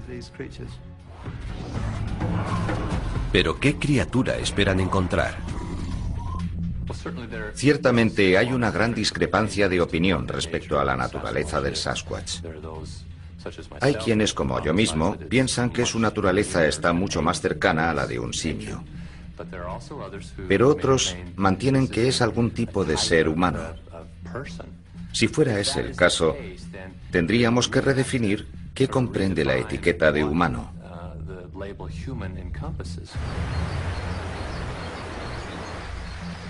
La naturaleza de Bigfoot es un misterio que puede que no resolvamos jamás.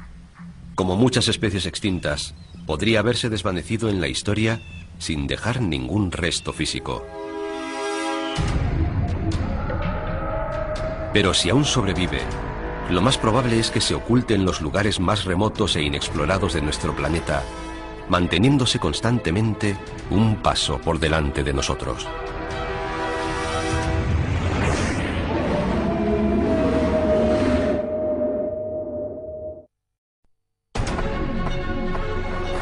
Hay un ser que ha cautivado más que ningún otro la imaginación humana en todo el mundo. Visto con frecuencia, rara vez fotografiado, jamás capturado. Recibe el nombre de Yeti, Sasquatch o más habitualmente en Estados Unidos, Bigfoot, pie grande. Ahora un equipo de reputados científicos busca sus huellas por todo el globo, empleando las tecnologías más avanzadas y su conocimiento del reino animal. Nuestros expertos cuestionan su mera existencia, descubren nuevas y reveladoras pruebas y se preguntan si no habremos estado buscando a la criatura equivocada. Les presentamos el análisis definitivo de Bigfoot. Bigfoot, el análisis definitivo. En 2009 se registraron en América del Norte más de 250 avistamientos inexplicados de quien se creía que era Bigfoot. Y solo eran la punta del iceberg. Ahora por primera vez hemos creado un mapa global de los avistamientos de Bigfoot. Más de 10.000 en los 2 últimos siglos. A primera vista, los avistamientos parecen aleatorios. Un análisis científico más detallado revela patrones ocultos, pero inequívocos. Más del 95% de todos los avistamientos registrados se han producido en Asia o América del Norte. Y casi el 70% de ellos se dan a gran altura y en zonas de vegetación densa. También hay lugares en los que los avistamientos son más frecuentes que en ninguna otra parte. Uno de ellos es el Himalaya. Aquí, generaciones de testigos oculares han descrito al ser conocido como el abominable hombre de las nieves, el Yeti. 3.000 kilómetros al sur, los habitantes de las islas de Indonesia hablan de un hombre mono salvaje llamado Orang Pendek. En Asia Central, los avistamientos de antiguos hombres de aspecto neandertal se remontan a varios siglos atrás. Y aquí, en los bosques de América del Norte, ven a una gigantesca bestia de aspecto simiesco, el Sasquatch. Vancouver, Columbia Británica, Canadá. Esta pujante ciudad tiene una población de más de 2 millones de habitantes. Pero está rodeada de una vastísima extensión boscosa. Casi 25 millones de hectáreas de bosques antiguos, gran parte de los cuales nunca han sido explotados. Los bosques de la Columbia Británica presentan una de las mayores concentraciones de encuentros con Bigfoot del mundo, más de 400 en el último siglo. Aquí, en el verano de 2008, en los bosques que rodean el lago Chilliwack, se registraron 3 avistamientos a 15 kilómetros uno de otro. 2 de ellos la misma noche.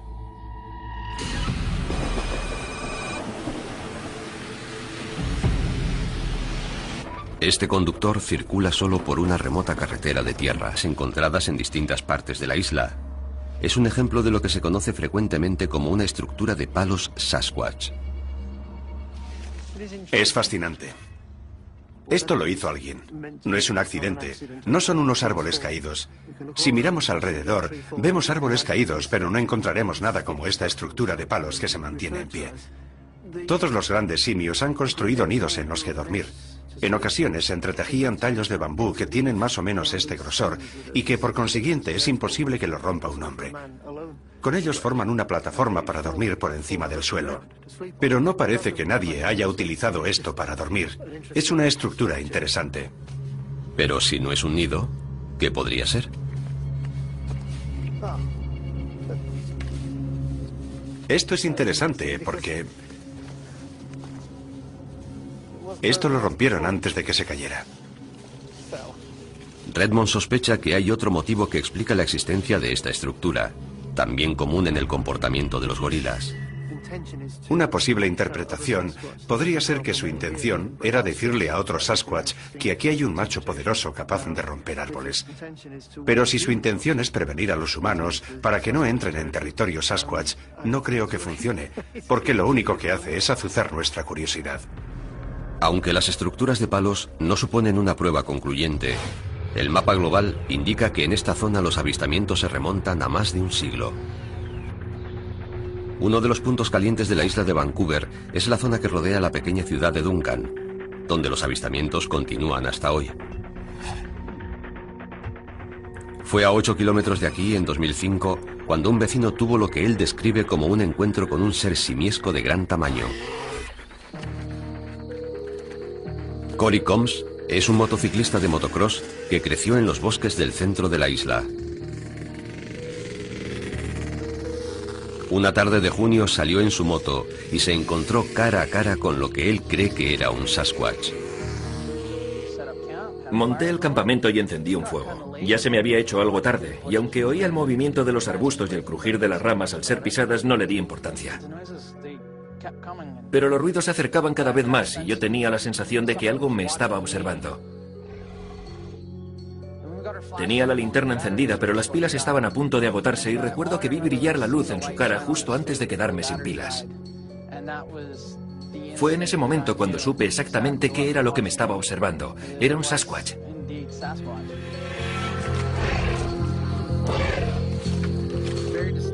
Tenía unos rasgos faciales muy característicos, con mejillas muy anchas y unas cejas muy prominentes. Tenía una cara similar a la de un simio. Se dio la vuelta, se fue y me dejó allí temblando de miedo.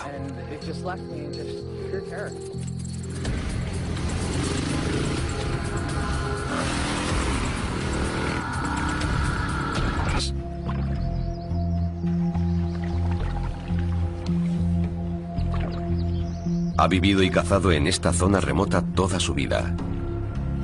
Pero dice que ese día, un Sasquatch empezó a lanzarle piedras con la intención de volcar su canoa.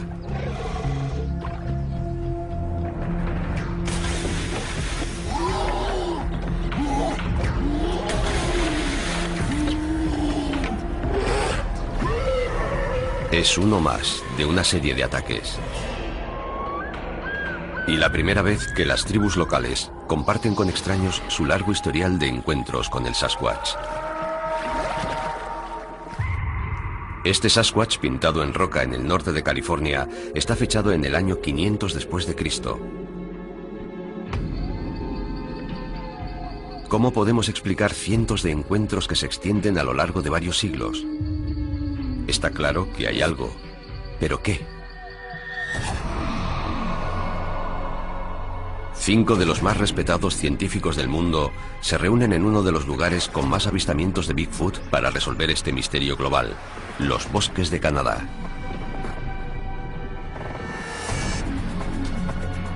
Investigadores de campo, expertos en descubrir nuevas especies de primates, en estudiar humanos antiguos, en analizar los hábitats y el comportamiento de los grandes simios, y en examinar registros fósiles y buscar homínidos no identificados. Su misión es hallar la forma de encontrar a estos seres no identificados y dejar claro de una vez por todas si existen o no. Esa es una de las preguntas más fascinantes de la exploración zoológica a las que se enfrenta la ciencia de la era moderna. Jeff Meldrum tiene experiencia de primera mano de un encuentro con lo que pudo haber sido un Bigfoot.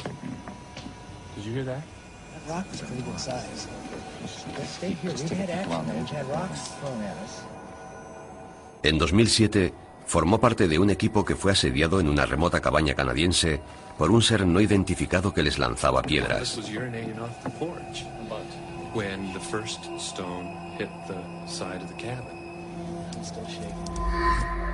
Su compañero Ian Redmond ha encabezado varias expediciones buscando pruebas de la existencia del Yeti y está convencido de que hay algo que no tiene explicación. Si dejamos de lado los montajes y los casos de identificación errónea, nos quedan los datos que nos han traído aquí. El equipo parte de un principio inequívoco.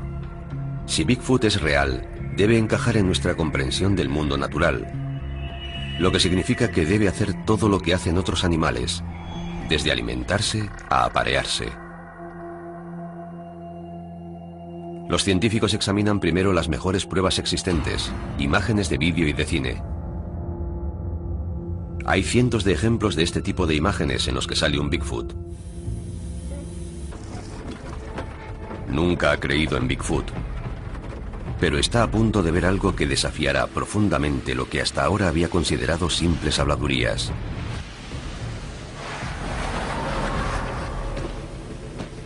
Esta es su narración de los hechos.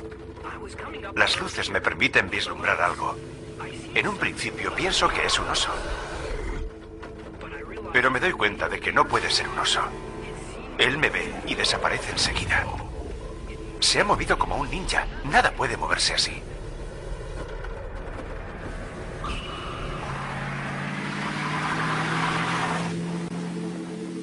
Al igual que cientos de testigos oculares más, este hombre prefiere guardar el anonimato por miedo a ser ridiculizado. Pero sus palabras son reales. 3 horas y media más tarde se produce otro encuentro cuando un camionero ve a una criatura idéntica en la misma carretera.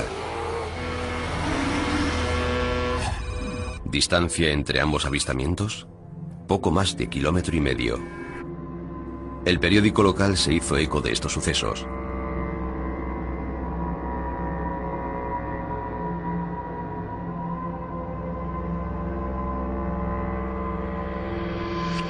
Ambos testigos estaban convencidos de que lo que vieron no era un oso.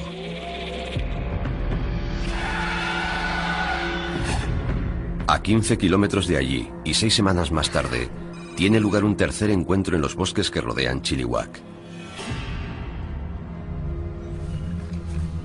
Este experimentado cazador acechaba ciervos en los alrededores de la carretera forestal de Ruby Creek. Lo sucedido después se le ha quedado grabado en la memoria. Sin previo aviso, una roca vuela hacia él. Giré el tronco y el rifle hacia ese lado pensando que era un oso, pero no era un oso, era una roca en pleno vuelo. Mediría unos 60 centímetros. Y cuando estaba mirando hacia el lugar del que provenía, vi un destello negro que desapareció entre la vegetación. Tardó un par de segundos en ir desde esta zona de aquí hasta más o menos allí. No se tiene noticia de la existencia de osos que arrojen piedras. Suelo encontrarme con osos con bastante frecuencia y aquello no era un oso. No quise saber exactamente lo que era. No me gusta saber que hay algo por ahí que puede atraparme y usarme de mondadientes. He pasado los 2 últimos años intentando olvidar lo que ocurrió.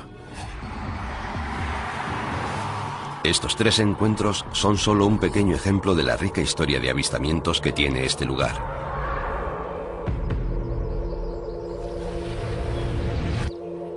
Las historias de hombres salvajes que lanzan rocas se remontan generaciones atrás en la región de Chilliwack.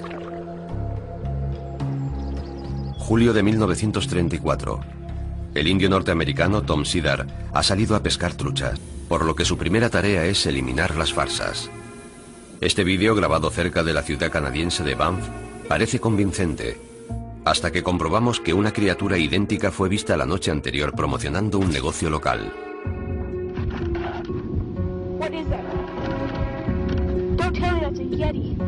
Luego están los vídeos cuyas imágenes son tan poco claras que podría tratarse de casi cualquier cosa. Una vez que eliminan los montajes más obvios y las imágenes que están tan borrosas o desenfocadas que imposibilitan cualquier identificación, queda muy poco. Lo cual no sorprende a los expertos. Los animales conocen perfectamente su hábitat. Nosotros somos intrusos en ese hábitat, así que escapar a la observación de los humanos no les resulta difícil. Este increíble vídeo, grabado en 2007, demuestra lo bien que pueden vivir los animales sin ser detectados por el hombre. Es casi la única prueba que tenemos de la existencia de una nueva especie de primate del tamaño de un hombre, los simios de Billy. Encontrados en una remota selva del Congo, África, los primatólogos necesitaron un año para localizar y grabar a estos chimpancés gigantes de 135 kilos de peso. Pero los nativos llevaban generaciones hablando de ellos. Ana Nekaris ha descubierto 6 nuevas especies de primates. Yo creo mucho en lo que dice la gente nativa. Y si ellos me dicen que hay algo, pienso que puede haberlo, aunque yo no lo haya visto. El equipo considera el descubrimiento de los simios de Billy como un indicador positivo para la existencia de Bigfoot. Si una nueva especie tan grande como esta ha conseguido vivir oculta a los ojos de la ciencia durante tanto tiempo, ¿no podrían existir otras especies de seres simiescos? El equipo sale en busca de respuestas, y se adentra en el corazón de la zona con más densidad de avistamientos de Bigfoots del mundo, donde encontrarán la prueba más controvertida de la historia sobre su existencia. Un equipo de reputados científicos busca pruebas irrefutables de la existencia de Bigfoot. Su objetivo es separar los hechos de la ficción y realizar el análisis definitivo de este misterioso ser. La investigación ha identificado los bosques de la Columbia Británica como uno de sus hábitats más probables. Ahora Ian Redmond lleva la búsqueda directamente sobre el terreno. Es uno de los más destacados rastreadores de gorilas del mundo y se sirve de su ojo experto para buscar señales de una especie desconocida de simio. Redmond está en la isla de Vancouver, un lugar en el que los avistamientos de Sasquatch son tan comunes que ha llegado a ser conocida como Isla de los Simios. Lo primero que descubre es una estructura misteriosa, una de las varias